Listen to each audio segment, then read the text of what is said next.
நீங்கள் பார்த்துட்டு இருக்கிறது டேக் கொஸ்டினை தமிழ். உங்களுக்கு நம்ம சேனல் பிடிச்சா சப்போர்ட் பண்ணணும்னு நினச்சா நீங்கள் வீடியோ நம்ம சேனலை சப்ஸ்கிரைப் பண்ணுங்கள், ஷேர் பண்ணுங்கள், கமெண்ட் பண்ணுங்கள். உங்களுக்கு நம்ம வீடியோ பிடிச்சா லைக் பண்ணுங்கள்.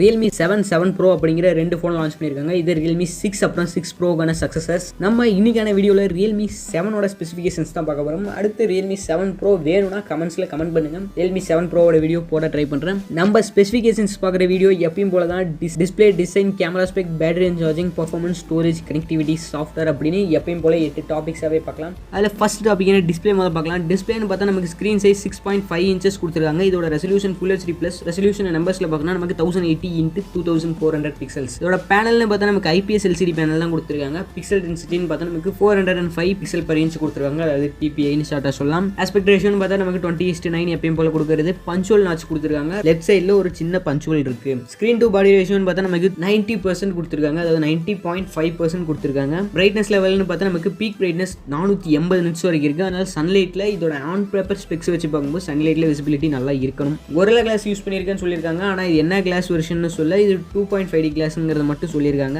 இதுக்கு முன்னாடி வந்து Realme 6ல இந்த 90 Hz டிஸ்பிளேவை இதுலேயும் மெயின்டைன் பண்ணியிருக்காங்க. 120 Hz டச் சாம்பிளிங் ரேட் இருக்கு அப்படிங்கிற மாதிரி சொல்லியிருக்காங்க. இந்த 90 Hzனா என்னன்னு பார்த்தா நமக்கு ஸ்க்ரீன் எத்தனை தடவை ரிஃப்ரெஷ் ஆகுது அப்படிங்கிறது 90 Hz. அதாவது ஒரு செகண்டுக்கு 90 தடவை நமக்கு ஸ்க்ரீன் வந்து ரிஃப்ரெஷ் ஆகும் அப்படிங்கிற மாதிரி சொல்லியிருக்காங்க. இதனால நம்ம ஸ்க்ரீன் கொஞ்சம் ஸ்மூத்தாக இருக்கும். இதே 120 Hz டச் சாம்பிளிங் ரேட் அப்படிங்கிறது என்னன்னு பார்த்தா நமக்கு டச் பண்ணுறப்ப ஸ்க்ரீன் எவ்வளோ சீக்கிரம் ரெஸ்பாண்ட் பண்ணுது அப்படிங்கிறது தான் அந்த டச் சாம்பிளிங் ரேட்டுங்கிறது. இது வந்து ஒரு செகண்டுக்கு 120 டைம்ஸ் வந்து செக் பண்ணுவோம். அதாவது நம்ம ஸ்க்ரீனை எங்கே டச் பண்ணுறோம் அப்படிங்கிற மாதிரி செக் பண்ணிகிட்டே இருக்கும். அதனால ஒரு ஸ்மூத்தான எக்ஸ்பீரியன்ஸ் இருக்கணும். இது TUV ரெயின்லேண்ட் ரிலையபிலிட்டி சர்டிஃபிகேட் வாங்கியிருக்கு. அதனால இதோட குவாலிட்டி நல்லா இருக்கும் அப்படிங்கிற மாதிரி எதிர்பார்க்கப்படுது.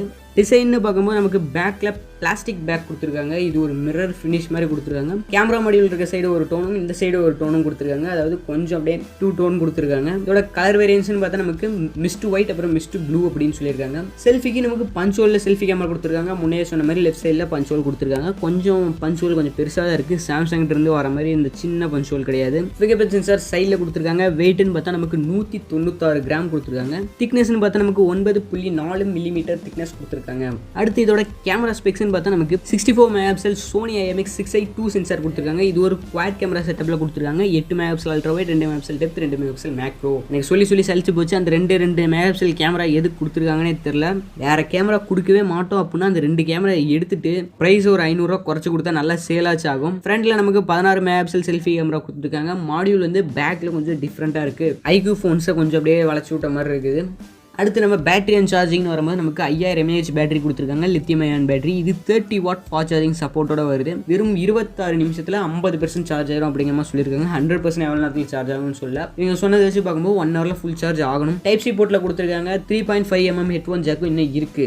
தென் சாஃப்ட்வேர்னு வரும்போது நமக்கு ஆண்ட்ராய்டு வெர்ஷன் 10 Qல கொடுத்துருக்காங்க. இதோட யூசர் இன்டர்ஃபேஸ்னு பார்த்தா நமக்கு ரியல்மியோட கஸ்டம் UI Realme UI கொடுத்துருக்காங்க.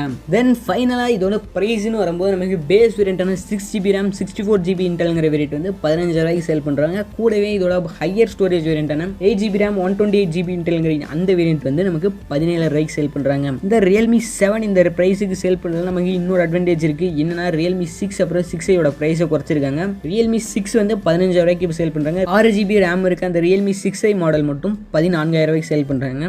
Realme 6 15,000 வாங்குறதுக்கு Realme 7 வாங்கிக்கலாம். அப்படி இல்லை எனக்கு பிரைஸ் கொஞ்சம் டைட்டா இருக்கு அப்படிங்கிற பட்சத்தில் 14,000 ரூபாய்க்கு Realme 6i வாங்கலாம். Realme 6க்கும் 6iக்கும் எந்த டிஃபரன்ஸும் இல்லை. அதே ப்ராசர், அதே டிஸ்பிளே, எல்லாமே அதே தான். ஒரே ஒரு சின்ன டிஃபரன்ஸ் என்னன்னா அதில் 64 MP கேமரா இருக்கும், இல்லை 48 MP கேமரா இருக்கும். நான் யூஸ் பண்ண வரைக்கும் 64 MP கேமராவுக்கும் 48 MP கேமராவுக்கும் பெருசாக எந்த டிஃபரன்ஸும் இல்லை. லைட்டாக கொஞ்சம் கிளாரிட்டி டிஃபரன்ஸ் இருக்குது. அது பெருசாக நம்ம ஃபோட்டோஸ்க்கு அந்த அளவுக்கு தெரிவிக்காது. கடைசியாக என்னோட ஒப்பீனியன் கேட்டால் Realme 7 வாங்குறதுக்கு Realme 6i வாங்கலாம். இப்போ அதோட ப்ரைஸுக்கு அது கன்ஃபார்ம் ஒர்த்து தான். என்ன நமக்கு சோனியோட 64 MP கேமரா இருக்குது, அதுக்கு பதிலாக 48 MP கேமரா இருக்கும். ஆனால் அதுலேயும் அது 30 வாட் சார்ஜர், 4300 mAh பேட்டரி. இதை விட இன்னும் சீக்கிரமாக சார்ஜரும். என்ன பேட்டரி லைஃப் கொஞ்சம் கம்மியாக இருக்கும். அதுவும் பெருசாக தெரிவிக்காது. 4000 mAh பேட்டரிங்கிறதே போதுமானது. 4300 mAh கொடுத்துருக்காங்க. ஓகே தான், ஒரு நாளைக்கு ஈஸியாக தாக்கு பிடிக்கும். அப்படியே குறைஞ்சாலும் ஒரு 30% சார்ஜ் போட்டு அரை மணி நேரத்தில் நமக்கு 80%க்கு மேலே சார்ஜ் போயிடும். அதனால் அதுவும் பெருசாக நமக்கு பிரச்சனை பிரச்சனையாக இருக்காது. Realme 6i இந்த டைமுக்கு ஒரு நல்ல பிக்குன்னு சொல்லலாம். கூடவே இந்த ஃபோன் ஸ்பிளாஷ் ரெசிஸ்டன்ட்னு சொல்லியிருக்காங்க. Realme 7ல் அஃபிஷியலாக அது எதுவும் சொல்லலை. ஆனால் Realme 6i ஸ்பிளாஷ் ரெசிஸ்டன்ட், அதாவது தண்ணி கொஞ்சம் பட்டா எதுவும் ஆகாது. தென் வியூவர்ஸ், ஆனால் உங்களுக்கு ஒரு சின்ன ரிக்வஸ்ட் என்னன்னா, சேனலை சப்ஸ்கிரைப் பண்ணாமல் வீடியோஸ் பார்க்குறீங்க, தயவு செஞ்சு சப்ஸ்கிரைப் பண்ணுங்கள். சப்ஸ்கிரைப் பண்ணுறதுனால உங்களுக்கு எந்த ஒரு லாஸும் இருக்க போகிறதில்ல. ஸோ சேனலை சப்ஸ்கிரைப் பண்ணுங்கள். கூடவே நோட்டிஃபிகேஷன் எனேபிள் பண்ணி வச்சுங்க. இதனால் உங்களுக்கு நம்மளோட வீடியோஸ் மிஸ் ஆகாமல் கரெக்டாக வந்து சேரும். உங்கள் ஃப்ரெண்ட்ஸ் யாராச்சும் புதுசாக ஃபோன் வாங்கணும் அப்படின்னு நினச்சாங்கன்னா நம்ம சேனலோட வீடியோஸை ஷேர் பண்ணுங்கள். இந்த வீடியோ முடிஞ்சால் ஷேர் பண்ணுங்கள்.